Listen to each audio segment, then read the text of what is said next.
Hello mga pangga. Ayan, dito na ako sa aking work, sa salon. O, nalimutan ko. Ayun, maubos na yung pagkain ko. Dito na ako nagtanghalian. Kain po tayo.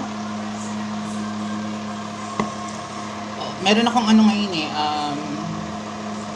May schedule ako ngayon ng reband. Kaya ito, kain-kain muna.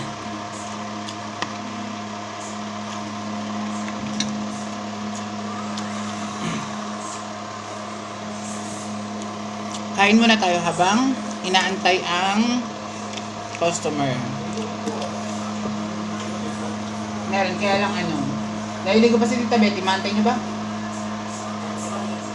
Bago lang. Mamaya pa yun.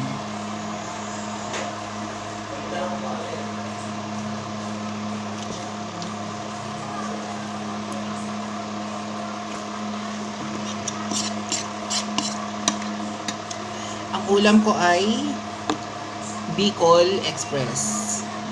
Dito na siya niluto.